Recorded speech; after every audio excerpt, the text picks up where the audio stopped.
offensive player's hand when the red light goes off. After shooting the basket is unsuccessful. Yeah, it's a Rip City winner, baby! No good! After the buzzer, Blazers win! 103-102. They have won their fourth straight game, a season-long win streak, and they have won 6 out of 7. Wow. A terrific basketball game, and these two teams will go back at it Friday night. That is right, my friends, as Brendan throws it back with an old school Blazers victory song. The Blazers indeed took care of business tonight against the Houston Rockets, holding on for a very impressive 103-102 victory that took everything the Blazers had to hold on late. It took all 4 quarters of action, and it was in the end an absolute impressive victory, and one that, as Kevin Durant put up that last shot and Eason tipped that ball in, had Moda Center fans on the edge of their seat. But at review, that ball didn't go in time. Blazers, hold on. Welcome into the 5th quarter. Chris Burkhardt here with you. If you'd like to join the conversation today, 503-248-0620 is the telephone number. You can text us at 88528 or go to youtube.com, type in Rip City Radio and join the chat there, where friend of the show, Han in King City, longtime watcher, says Denny outplayed Durant, and Durant had a tremendous game. Let me tell you what, it's nice, Han, because you got Durant come in here and he has the game that he did, and you can have a guy like Denny just answer it, and we've seen that now for a little bit. Anything you can do, I can do better, or you know what, every punch you throw, I'm going to show you that I could punch one too. The thing about Kevin Durant in this game is, my gosh, that mid-range jumper is still indefensible. How many times Toumani Camara had a hand in his face, or Rob Williams was out there, had a hand in his face, and he's just hitting them. Like, I thought tonight, unfortunately he fouled out, but I thought Toumani Camara's defense tonight was incredible. I thought the whole game to me felt like a throwback to last year, where he was everywhere all the time, moving through screens, getting in people's face. Had a couple times when Durant kind of slapped his hand away because he's like, just like, get away from me, get off me type stuff, you know? And it was kind of a throwback, a great game. But there was demoralizing plays too, where no matter how good he played defensively, Kevin Durant still would make the shot. The man is absolutely filthy. Kevin Durant is. Taking a look at the box score, the first quarter was a defensive battle, 22-25 in favor of the Trailblazers, which is wonderful. That's like, whoa, really? They're leading after one? Let's ride this bad boy. They outscore the Rockets 32-25 in the second, and then the defensive clamps come on again in the second half. Neither team eclipsed 30 points in either of those final quarters, and the final score, 103-102, is one that you look at and you're like, yeah, that was a low-scoring game. Maybe not in the 90s, but it's a low-scoring game in the modern NBA, let me tell you what. But the Blazers did everything they needed to do to hold on, and we talked about it at the beginning of the pregame show, our keys to the game, all that stuff. The Blazers needed to limit their turnovers, continue to stay low. They did that again tonight. They ended with 14 turnovers as a team, so still going back up. But over the last 4 games, that is this 4-game win streak now, their team turnovers have been far below their season average of 17. They had that season low 9 versus New Orleans, and it was 11 versus San Antonio. I believe it was 13 versus Utah, and then 14 here tonight. And so they're doing a much better job keeping control of the ball as a whole. But we also talked about how they needed to rebound the ball, especially on the defensive side, because they were coming into this game against a Houston Rockets team that was number 1 in the league in offensive rebounds. The number 2 team in offensive rebounds, the Portland Trailblazers. So it was one of those, okay, something's got to give. Who is going to be the one who out-rebounds the other? Well, it was Houston. Houston absolutely demolished Portland on the boards tonight, where if I'm looking at just the rebound numbers, I would have thought Houston ran away with this game. Houston had 32 defensive rebounds, 33 defensive rebounds, and 24 offensive boards, 57 rebounds in total, out-rebounding the Blazers, who had just 38. And we talked about the second-best team on the offensive glass in the NBA is the Portland Trail Blazers. Well, they had just 6 offensive rebounds, totally out of character for them. And quite frankly, it was almost the 25th offensive rebound for the Rockets that doomed them. If only that tip would have went in. Just like a brutal performance on the glass for the Blazers, but everything else that they did well helped them. They shot 43% from the field, which is a good night for them. Shot 30% from deep, but defensively held the Rockets to just 22.8, which is huge because we talked about how the Rockets do not take a lot of threes. They are, I believe, second to last in the league in attempts per game, but they're top 3 in the league in percentage, averaging about 38% from beyond the arc. So holding them to 8 of 36 is a big victory for the Trailblazers. Again, those turnover numbers were low, and each team had 20 assists, which is not bad at all. Individually, Kevin Durant led the way for Houston with 37 points. Jabari Smith chipped in 6. Steven Adams, who is still absolute mountain of a man, had 7 points and 11 rebounds. 24 points from Amen Thompson. Terry Eason had 15 points. Good thing he didn't have 17 because that tip-in was just a millisecond too late. On the Trailblazers side of things, Toumani Camara, 14 points, 6 rebounds, 3 assists, and 1 missing tooth.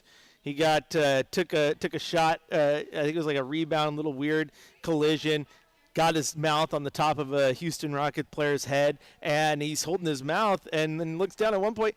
He grabs something off the court, hands it to one of the athletic trainers, and I'm just looking at him like, did he just grab his tooth?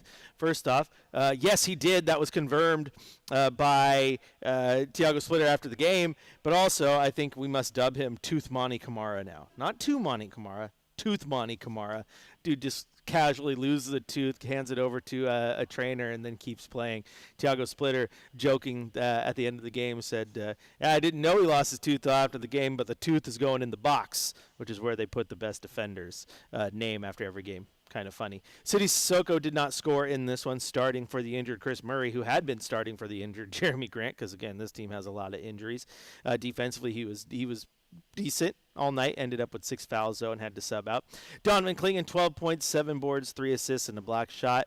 20 points from Shaden Sharp, but the man of the night, Denny Avdia, 41 points. He was 13 of 15 from the line. He had 6 boards, just 2 assists, and Caleb Love with 10 points off the Trail Blazers bench. In total, the Blazers 103 points, the Houston Rockets 102, and the Blazers win. The Blazers now sitting at a comfortable 18-20, approaching 500. Which is nice. We all know it's going to take some time, but realistically, this stretch of games they're on, this 4-game win streak, has been phenomenal.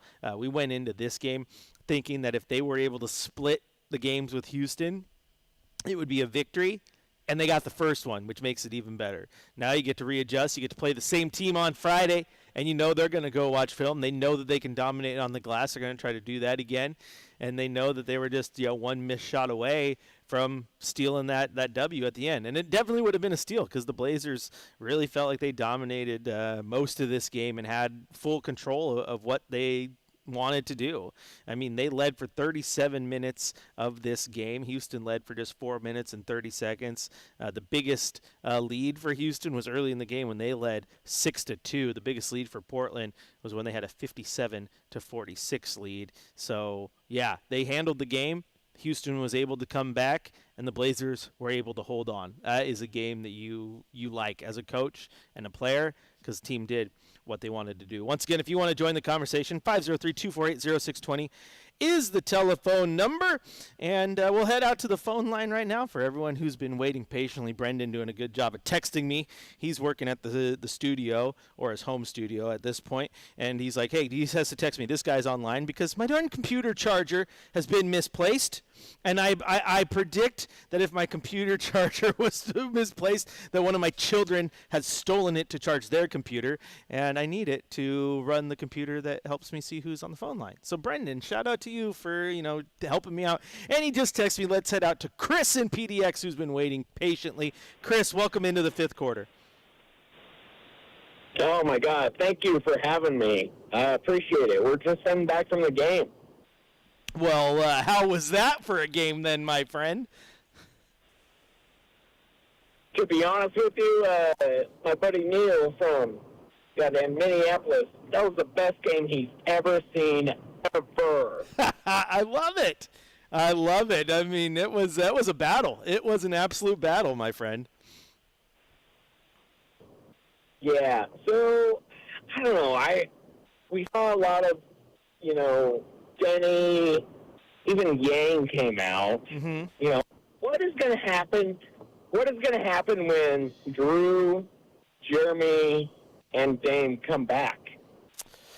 That's a good question, Chris. And I think if you're Damian Lillard, you're probably salivating, quite honestly, at how Denny Avdija is playing, because you're seeing a player who has gravity, and that's going to draw defenses in. It's going to open the spot for you as long as Denny's playing like this next year. And Dame has that shot, so that's not going anywhere. And we've seen how these guys play with Jeremy Grant and Drew Holiday. I think the only thing that really changes is it allows you to take the ball out of Denny's hands a little bit more, which is a good thing, even though he's getting very comfortable. But the biggest thing, Chris, is right now the offense looks so much different when the ball is out of his hands and he has to sub out. I think the best thing is that when you get Drew back, or Scoot comes back, you don't have to play Denny near 40 minutes a night, because you have guys you can trust to run the offense. Right now, you're giving the ball to Caleb Love. He's not a true point guard. You've seen Tumani Kamara try to do it. He's not a point guard. So you lose a little bit in those situations. So I don't think it changes Denny's game as much as it just helps him, because he doesn't have to shoulder as much of the load. I agree 1,000%. We picked up Caleb Love. I love that guy. So we've got a couple of great shooters, defenders. When Scoot comes back, where does he belong? When Drew comes back? Scoot. Oh, Scoot. Well, hey, that's a good question, and thanks for the call as always, Chris. Always welcome in. Let me tell you what I think about it. I think where Scoot fits in is kind of what we just said. It gives the second unit a ball handler, and I think on a fully healthy team, you don't need Sidy Cissoko running the point guard, which he's been doing a lot. You don't need Caleb Love running point, which he's been doing a lot. I think they both can find their way to get rotation minutes. I think the bigger question, honestly, Chris, is when Scoot is healthy and Drew's healthy, what do you do with the Chris Murrays and the Ryan Ruperes and the Dwop Reiths on this roster? Because I 100% believe that Sidy Cissoko has played himself into getting that two-way contract converted to an NBA contract, and I think Caleb Love is right on the cusp of doing the exact same thing. Caleb Love started the year out slow, was very, very inconsistent, but he has been absolutely incredible as of late, coming off the bench, giving them someone they can rely upon to score. Tonight he was just 4 of 12, which is an off night shooting overall, but he gave you 10 points off the bench, which is phenomenal. But Scoot Henderson is a guy that we know can go out there and score you points, give you assists. He's the best player of those three. Who's the best player, Scoot, Sidy, or Chris Murray? It's Scoot, and I haven't even seen him play this year. So if he comes back and that relegates those two guys back to the end of the bench a little bit, that's a good problem to have. It's a very, very good problem to have. I think the question mark is definitely more with Dwop Reith, Ryan Rupert, and Chris Murray, because have they done enough to keep their roster spot safe? Because the unfortunate part is if you convert Sidy Cissoko or Caleb Love, you got to eventually convert get one of those guys off the roster, because you don't have the roster spot to do it. And that's going to be a big thing, a big question for Joe Cronin. And also we get Marcus chiming in on the chat, says, let's go Toothmani. That's right. He is now Toothmani Kamara. Delta Dental has a deal with the Blazers, and they should be calling them right now. They should, Toothmani Kamara should be their official spokesman. Like, the Toothmani Kamara can be a thing, and if it is a thing, I should get some sort of residuals for putting that out into the world. I tweeted it. That's official licensing copywriting, right? We'll see how that works legally. And JJ chimes in, what a game. Absolutely was. Shout out. I hope you enjoyed the game, my friend. Got to go down and get some pictures with the kiddos on the court, so I hope they had one heck of a game. It's always a good game when they win. All right, let's head back out to the phone lines where Kevin has been waiting patiently. Kevin, welcome in to the fifth quarter. Hey, Chris. Kevin here from Rockwood Eagles. I just wanted to say that, riddle me this. Why can we not inbound the ball? I feel like we've been in so many close games where we've either lost the game or almost lost the game due to bad inbounding. Hey, I mean, if you were the Riddler, Batman would be confused. He wouldn't know the answer, and that guy knows the answer to everything because, you know what, the inbounding is definitely a riddle. I don't get it. It has been so many games, and it doesn't matter who's doing the inbounding. It's a bugaboo for the Blazers. Luckily, it didn't fully bite them in the rear end, but it came pretty darn close tonight. I don't have an answer. You got to work on those things, and maybe it's a situation where you don't put Shaden Sharp in that situation. It might be a situation, quite honestly, down the line especially. Like, I think that's a place where you could, and this is totally spitballing to answer your question for a sec, but it's like that can be the kind of the place where you really use Young Hansen, a guy who's 7 feet tall, who can see over everyone who's trying to get him, and has already shown that he has a pretty good ability to pass that ball to an open guy or pass someone open. There's a lot of guys who use their big men in those inbound situations, and then it allows Shaden Sharp to not be the inbounder. You put your athletic guy who can create space and get the ball back out on the court. I don't know what the answer is, but boy, howdy, are you right. The inbounding is scary right now. Man, I couldn't agree more. He makes the right pass. You don't see him turning over the ball too much, so I couldn't agree more. Yeah, no, absolutely, and thanks for the call, Kevin. Also, yes, go Eagles. Shout out to you. You're in my neck of the woods out there in Rockwood, so yeah, go Eagles. Go Eagles. I did not expect a show or a game day where we would have a pregame show and a postgame show reference to my Centennial Eagles. Shout out. Centennial Eagles. All right, back to the YouTube chat for a second. JJ said, wait, did he lose a tooth on that play? He did. He lost a tooth when he came down and hit the head of the Rockets player. I forget who it was. But if you were paying attention, and I just happened to be looking over, he totally reaches over down on the court and grabs something and takes it over to the trainer. And that's when they stop play for a few seconds, and he has the towel there, and his mouth was bleeding just a little bit. And then coach confirmed after the game that he did, in fact, lose a tooth. So lost a tooth, just like a boss, picks it up, hands it to the trainer, and then keeps playing. Like that's legend status right there. Legend status. Timmy says Kamara channeled his inner Mick Foley tonight. For those, remember the Hell in the Cell, the Undertaker, the famous shot of him smiling with the tooth is actually in his nose, if you remember that. And he's sticking his tongue through the hole in his lip. Kind of gross, but he was a legend. He took a beating, and Tumani Kamara played through some pain tonight. And Sean made a good point. We need point guards that know how to come get the ball. That's absolutely a fact. That's why kind of what I mentioned about not having Shea being the inbounder. You put your athletic guy out there who knows how to create space. Like Damian Lillard, one thing he's always been very good at in those inbound situations is timing just right when he kind of does – he doesn't really do a push-off, but he kind of does that weird little move where he comes out and just creates that instant gap between him and the defender. Defender usually closes it pretty quick, but by the time that defender closes it, Dame already has the ball in his hands. So it's that know-how of creating space. And then back to the idea of having the point guards, and that was Chris's comment about, where to Scoot fit in.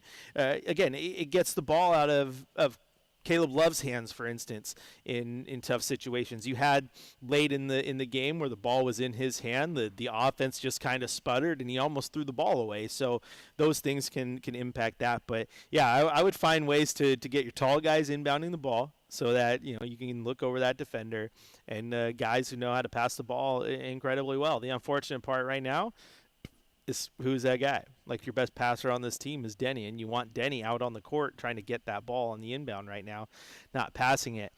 So, yeah, you need those point guards back and guys who can create space and all those things. I think the inbounding will eventually get better. But, man, it is one of those things. And Chris brought up a good point because you sit there and you're like, oh, no, we've seen this story before. The inbound pass are going to get us. They're going to get us. Oh, no.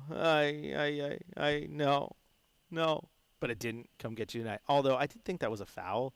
I mean, yeah, he tipped the ball first, but he kind of had his elbow on the back of Love's back and then shoved him out. It was incidental contact or marginal contact. I don't know. I don't even know what a challenge is anymore. Sean chimes in the chat, says, careful saying go Eagles. I might think you're not a Niners fan. Okay, go Centennial Eagles. Respectfully. The Niners taking on the Eagles tonight. I have a bet with my boss at the OSAA because he's an Eagles fan. Got to make sure we take care of business. I'm not going to lose that bet, though, because the Niners ain't going to lose. But, yes, go Centennial Eagles. Go Centennial Eagles. Or just go Centennial. How about that? We just get the Eagle out of there and no one gets confused. This is the fifth quarter. If you want to join the conversation, 503-248-0620 is the telephone number. You can also go to youtube.com, type in Rip City Radio, and join the chat there. When you're like, who's he talking about? Timmy and Sean and JJ. That's right. They're all in the chat. And, of course, you can hit us up on the text line, 88528, where we already got the I'm so hyped for next year for the Dame and Denny duo. It's I think it's going to look good. All right, we're going to take a quick little break here on the fifth quarter. When we come back, we're going to hit you with our drive of the night, shot of the night, still got Coach's Corner to get to, and a game ball to hand out. All right here on your home of the Blazers, Rip City Radio 620.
Cold refreshment. Choose chill. It's time for the fifth quarter drive of the night on your home of the Portland Trailblazers. 620 Rip City. Inbound to Avdia.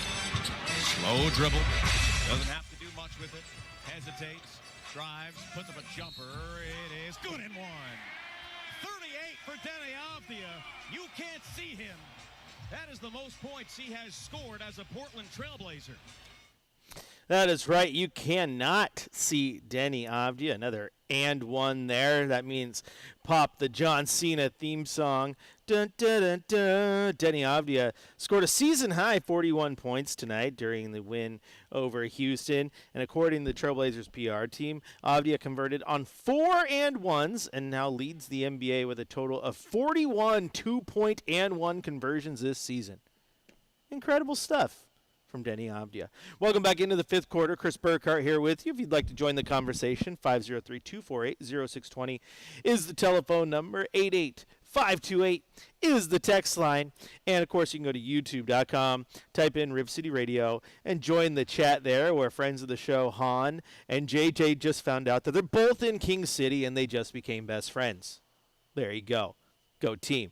Now, interestingly enough, though, during the commercial break, I was looking at the chat, and JJ asked, Buddy and I were talking tonight about next season, and do Dame and Denny actually work together?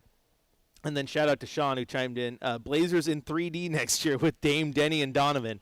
Mwah, I like that. But no, I definitely think Dame and Denny work together as a team. I think Denny, think about it, Denny is getting these triple-doubles like crazy right now because of his ability to drive to the basket and kick out and find open shooters. So Dame is going to be one of those kick-out open shooters. And then, you even run as a defense too. Imagine this for a second, shall you? Dame has the ball in his hands. They're setting up the half-court offense, which is the biggest missing piece of this team right now is just a good half-court offense. And, of course, point guards and health and all that I get, but their half-court offense is just lacking. So just imagine this for a second. Dame has the ball and goes to do Dame things. Scoot can do this too. So it could be any one of your true point guards. But you get those pick-and-roll situations with Donovan clinging. You beat your guy off the dribble. You get around the pick. You drive to the basket. Defense crashes in. What do? You kick the ball out. You kick the ball out to a Denny Avdia, who is not a catch-and-shoot guy like Jeremy Grant or even a Drew Holiday or Tumani Kamara, but instead he catches the ball already moving towards the basket, ball on the ground, and just goes right at the rim. Now, defense has two choices. Do they either stay at the rim and protect him going there, where, as I just said, he leads the league with 41 2-point and ones on the season, or do they follow Damian Lillard, who after passing the ball is likely going to leak out beyond the three-point arc. So Denny now has a choice of going to the rim or finding one of the best shooters in the league. Yeah, I think Dame and Denny will work. That's just one example off the top of my head. They're going to find ways to play well together. Dame has played with so many talented players in his lifetime. And it's not the exact same, but look at him and CJ. Because CJ has also kind of given you, you can look back and realize how rich you were to have a guy like that who could run the team when the main point guard subbed out. So when Dame subbed out, you still had a guy where you didn't really skip a beat offensively because he knew how to run it. And we also saw times when Damian Lillard was out injured and CJ was starting at point guard where the offense didn't really miss a beat. Right now, when you take Denny out of that starting or take that out of the lineup, the offense doesn't look the same. So I think there's a lot to like about Dame and Denny together and healthy point guards and the way you can run your team. So, yeah, I think it will work. I hope it does work. And I am just at the point where I just really want to see Dame out there because it's one of those things that it's just going to feel right. It's just going to feel right. Speaking of C.J. McCollum, he was part of a blockbuster trade today, sent him to Atlanta in exchange for Trae Young. So Trae Young now joining the Wizards, which is a good get for them. I think it was pretty much the only team that made sense because they had all that cap room, all those young contracts, but now you have a good vet point guard with that young team, and he can be a building piece. I don't think there was a lot of teams he would have fit in with. Washington's one of them. Now CJ goes to Atlanta, where he'll be fine on an expiring deal, and then maybe next year, you get CJ McCollum on that vet minimum just to reunite the band. And as I joked about with members of the media and got laughed at today because they're like, "Don't please," but okay, well then you move off of Robert Williams and you need center depth, so you go see what Yusuf Nurkic is doing on a vet min too. You just get the band back together, the Avengers reassemble, but it's the old version, and then the young Avengers of Shea and Denny take over. But you know what? You still got your guys. You get old man Cap and old man Iron Man, but they still take down Thanos together. Go win a chip. I don't know. I just like making up stories because it's kind of fun. All joking aside, we'll have Dame next year, which will be pretty awesome. CJ still can score buckets, and Yusuf did look pretty good for the Utah Jazz when they were here. They were here. JJ asked, "What am I missing with the Wizards? Why was that Trey's first choice?" I think it was more of the fact that he understood that was probably the only team that could logically get the trade done in a quick matter of time. I think he was ready to be out of Atlanta. That relationship had absolutely soured.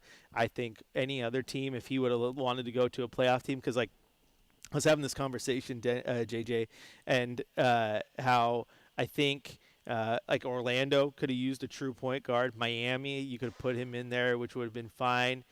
Maybe a couple other teams that you look at like Sacramento. I thought was one that they're playing Russell Westbrook, starting him at guard because they just don't have a guy.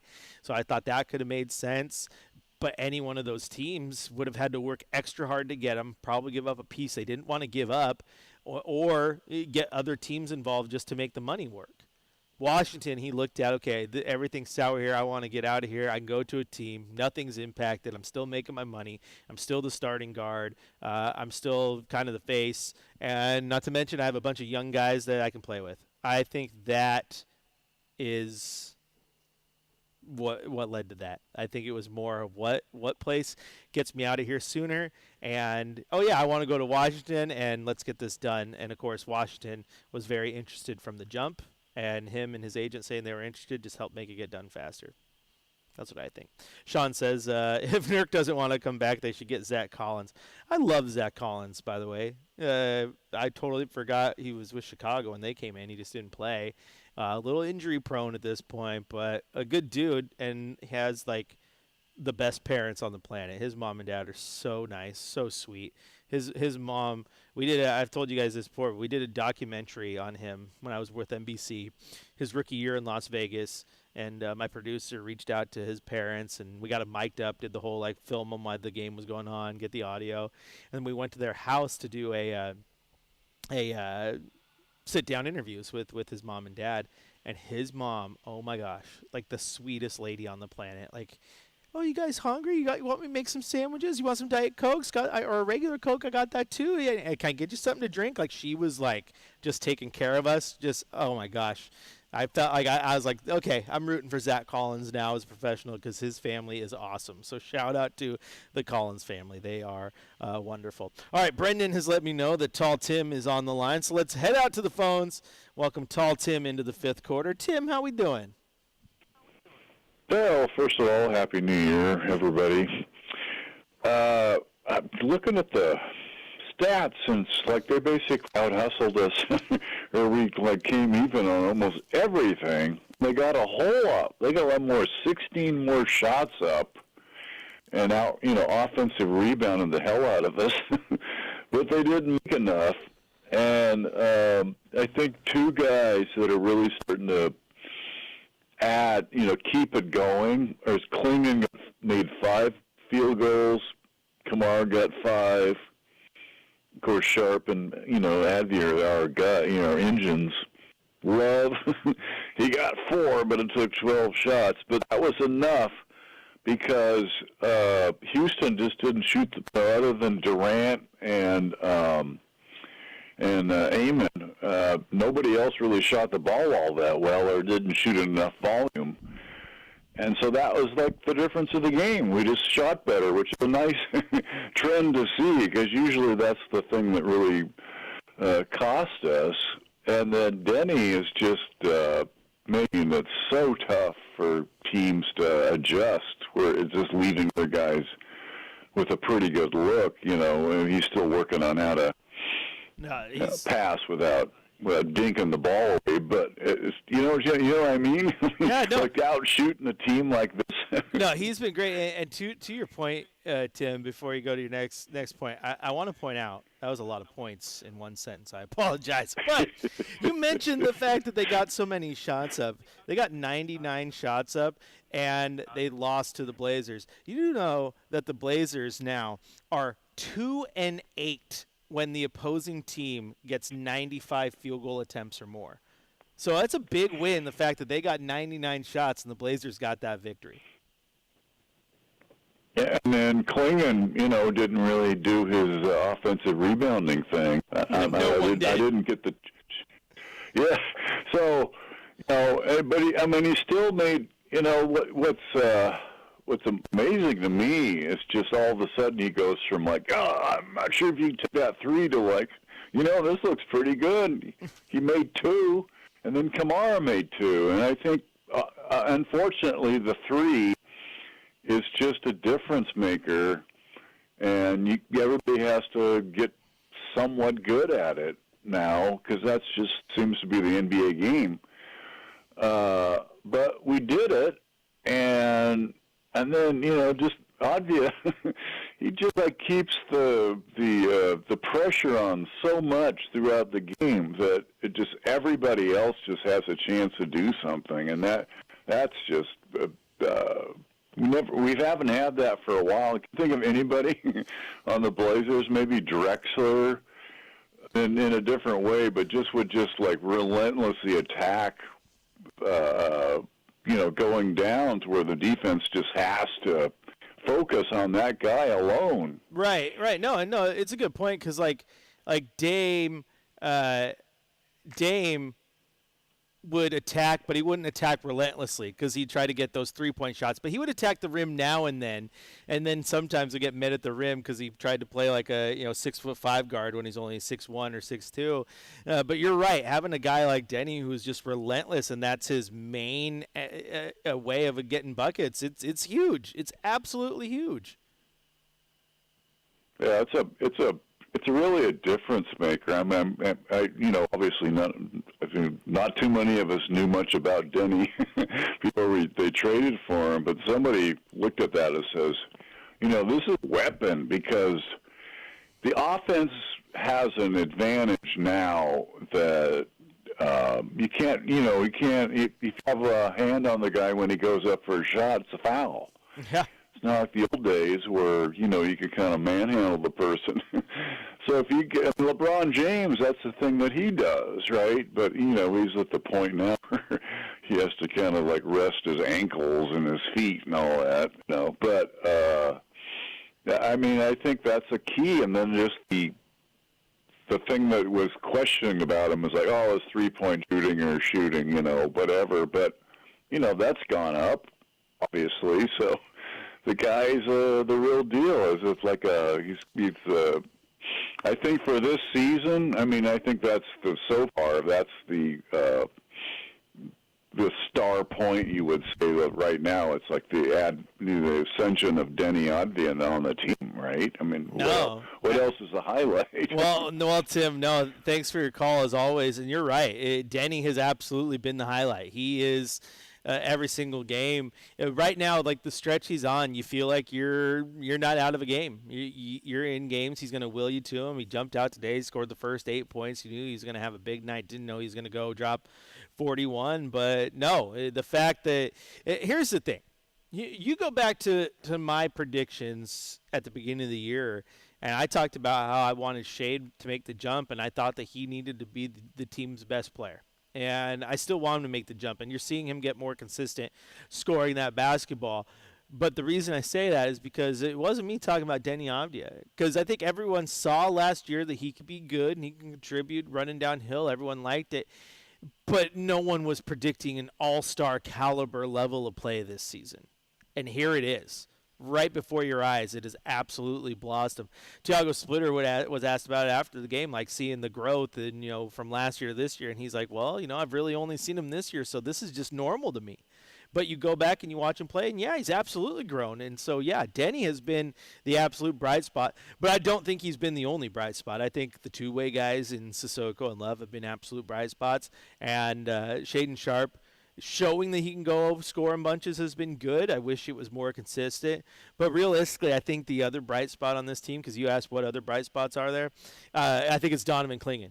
Last year, remember, his cardio is bad. He can't play more than 12 minutes a game, yada, yada, yada. Is he really a starting center? Is he better than DeAndre Ayton? What do you do with Robert Williams?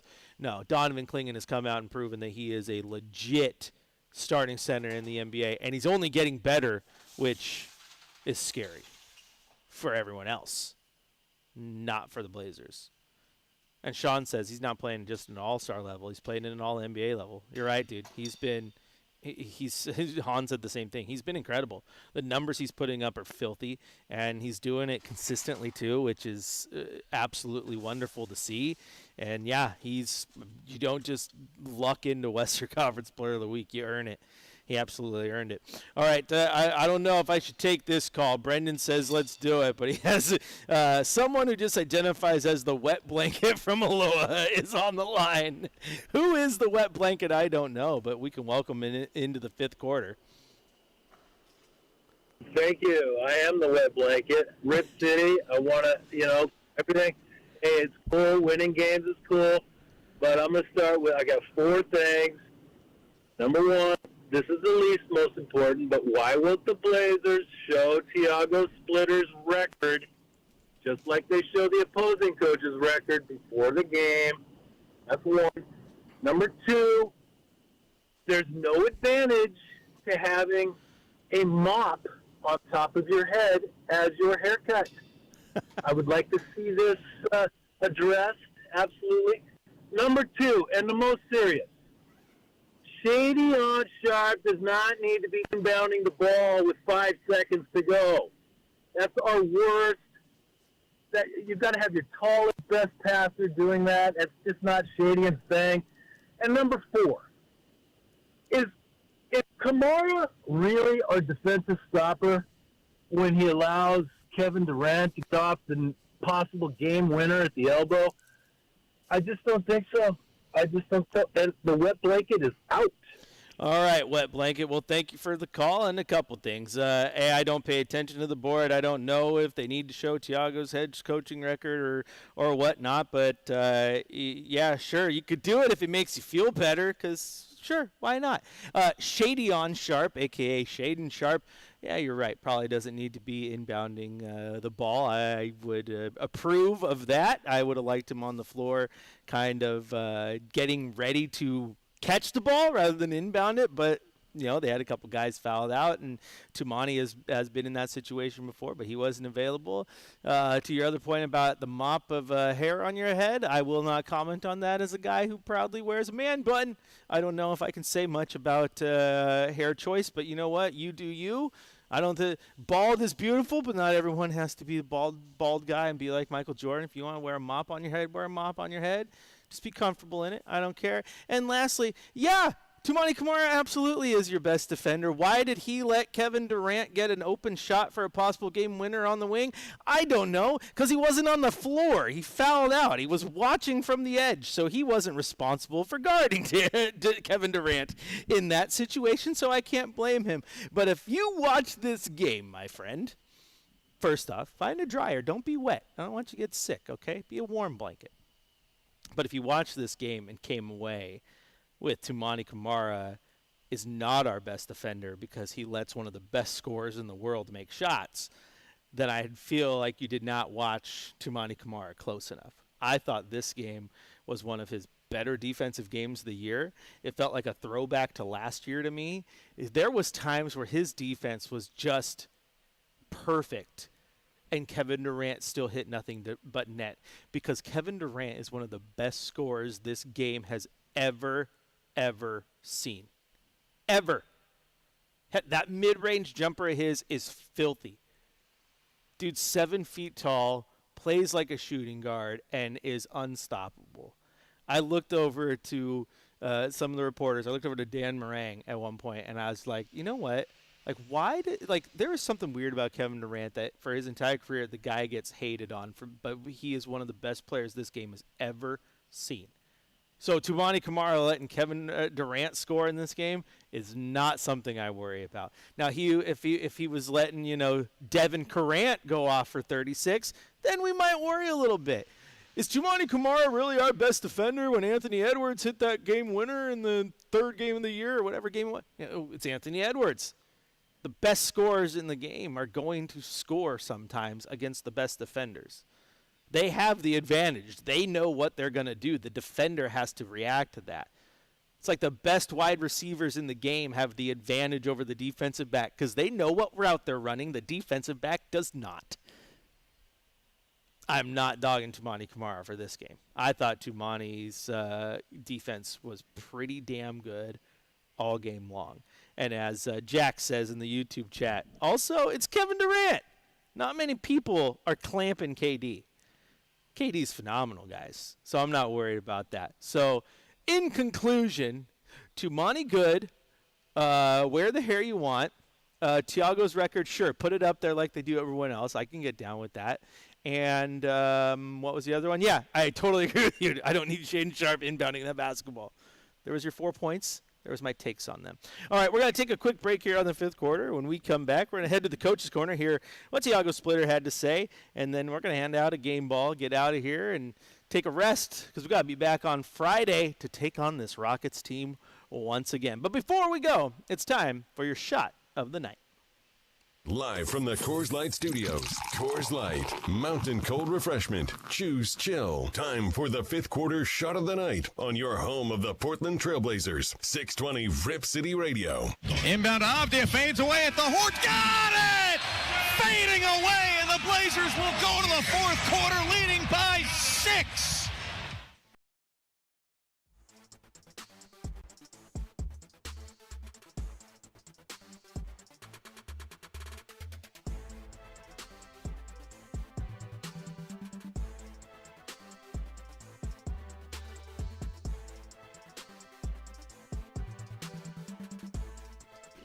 At McCord's Vancouver Toyota, we want. Hey, we're in a commercial break, but not too much for me to jump in and say you have a good night too, JJ. And that's right, I have to be here for the Duck game. You bet your ass I'll be watching the Duck game in Media Row. Yeah, that is the life I chose as a sports reporter. Sometimes you got to be at a Blazer game when you'd rather be doing other sports related stuff. So, but shout out, hope you enjoyed the game today, my friend. And then, yeah, Jack is absolutely right. Kevin Durant, man. We really going to dog Toumani because Kevin Durant scored on him? Kevin Durant scores on everybody. That guy's flipping good. Anyway, back to the commercial break.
Back into the fifth quarter. Time now to head to the coach's corner. Let's hear what head coach Thiago Splitter had to say after this very impressive win over the Houston Rockets.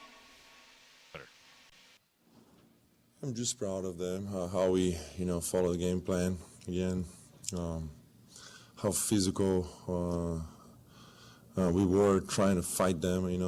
It's a super hard team to box out, to defend with a guy like Kevin Durant. So, it was a team effort, and I think for the most part we were very good defensively. So, basically that. What did you think with the Eason tip in watching it late? Could you tell, or live? Could you tell it was late? I couldn't see it. Actually, I saw the replay on the big monitor, and I thought it was a good basket because it was like a split of a frame. So, and then I asked the video guy, and he said that he thought that, it was off time. So just wait there, and but it was a very close one, crazy. You talked about your heart rate going up during some of these tight games. Do you have an estimate right there for that one? I think the drama there was at the maximum. But again, compete like that with a team like the Rockets, a team that is put together to win a championship, you got to be proud. It's not like we are satisfied. A lot of season to go, but we got to be proud of what the guys are doing. And every night they're proving, to get better, to develop, to work on the clock, the spacing, those games, and just figure out how to win basketball games. Were you surprised that foul at the end was overturned to give the Rockets the ball back? I didn't watch the play yet. I thought it was weird, but anyways, I guess it's right. How would you describe? Who is the MVP tonight for the Trailblazers? It's time for Game Balls on Fifth Quarter, live from the Coors Light Studios. Coors Light, choose chill. All right, there you hear from head coach Thiago Splitter, and now time to hound out a game ball. Who is the MVP tonight for your Portland Trailblazers? And it's an interesting one. Denny had 41 points, so he's probably the MVP. But I've also said that I don't always want to give it to Denny every single night, even though he's been incredible. Sometimes I got to give out co-MVPs or just go where my gut tells me. And even though we had a caller earlier that did not like Tumani's defense, I kind of want to give him the game ball because I thought his defense was a throwback tonight. It felt a lot more like last year where he could be trusted. Yes, Kevin Durant hit some tough shots. It's also Kevin Durant in his chat says he lost a tooth. He lost a tooth and he still played, guys. I don't understand that, but I love the 41-point performance from Denny, but Denny has got a lot of game balls. Give him my game ball to Tumani Camara tonight because he deserves it. Yeah, you should absolutely give him a game ball. Tumani deserves it. I mean, the guy took a shot to the mouth by Dorian Finney-Smith, lost a tooth, stayed in the game, and then finished inside on back-to-back buckets. It was badass. I've also coined the term now, Toothmani Camara. That's his new nickname. So good. What a game tonight. That was fun, man. But what I loved about it, you mentioned it, but the physicality, the Blazers responded to the physical play of the Rockets really well tonight. I enjoyed that. You ever, like the old classic like Chuck Norris memes? Yes. Like Chuck Norris roundhouse kick the earth. That's why it spins or something dumb like that. I'm pretty sure that Steven Adams can both move the immovable object. He's like the unstoppable force and the immovable object. He can stop the unstoppable force and move the immovable object. That guy set screens like no other. And like Young Hansen, he was experiencing what it was like to play against a grown man's strength tonight. No, it's great, man. Steven Adams is awesome. He's one of my all-time favorites. He plays the game the right way. And tonight had that feel of, especially in the first half of like a 1995 basketball game. Yes. Slow pace, defensive, physical, and not a lot of shots going in. It was great. And Denny Avdia just continuing to showcase that he is not just an all-star, but he's a star player in the NBA, one of the best. He's been awesome. He has been great, and shout out. But don't disrespect Tumani, man. No, Toothmani. I saw it. I looked at him, and he was holding his mouth, and then all of a sudden he stepped over, reached down, and plucked his tooth off the ground and walked over to the bench and handed it to somebody. It's just That's also badass, isn't it? Like, just lose a tooth, hand it to someone, keep playing. Someone told me that Denny, I was up on the 113, so I didn't hear it, but I think on his walk-off, he said, don't worry, he's going to get it fixed, and he'll be even prettier. I love it. I love it. All right, thanks to Chad for jumping in. But, he's getting my game ball. I thought his defense was great tonight. Matt says, man's game. That's right. I remember there was a game here a while back. It was when Austin Rivers was playing with the Clippers, and I used to give Austin Rivers so much crap because it is easy to give him crap. But I watched him go for a ball, dislocate his finger. It was nasty, and like they don't even call a timeout. Someone just throws him a towel real quick, and he grabs his hand, and just pops it back in, and then goes back on defense. I'm like, okay, I'm not hating on that man anymore. I respect that. What a tough son of a gun. I like that. Like I said, I don't know if I've ever done anything that crazy. Broke my nose before a baseball game and then had to still play the baseball game. It was a little rough to see the ball when I could see my nose through both eyes while looking straight. That was pretty bad. Dislocated my shoulder in warm-ups and still played baseball. But again, that was baseball, not this basketball game. Like I said, Steven Adams, grown man strength tonight. I love that guy. He is on my starting five of just players in this league that I just love for like no good reason except that I love him. Steven Adams is great. All right, that's enough Rocket praise. All right, we're going to wrap it up here. We're going to get out of here. It's a late night already. Once again, final score, Blazers 103. The Houston Rockets 102. And your Portland Trail Blazers will be back in action on Friday against this very same Houston Rockets team. Hopefully they can make it 2 in a row against the Rockets. Should be a good game. Tip-off at 7 o'clock, meaning I will have Blazers game day for you starting at 5, and a quick reminder that is AAPI night, Asian American Pacific Islander Heritage Night. I'm always hyped for that game, being a Pacific Islander, my family coming from Hawaii, so I'll be really excited. Huh? You won't be that night. I will be. I'll wear my Oregon Ohana shirt, so I represent both the Oregon Ducks and the AAPI Heritage. I'm going to be locked into that football game. So I apologize in advance that the fifth quarter might be a Duck show, but it's okay. We'll have fun with it. Once again, final score here at Moda. Blazers 103, the Rockets 102. Rip City, I'll talk to you on the next one.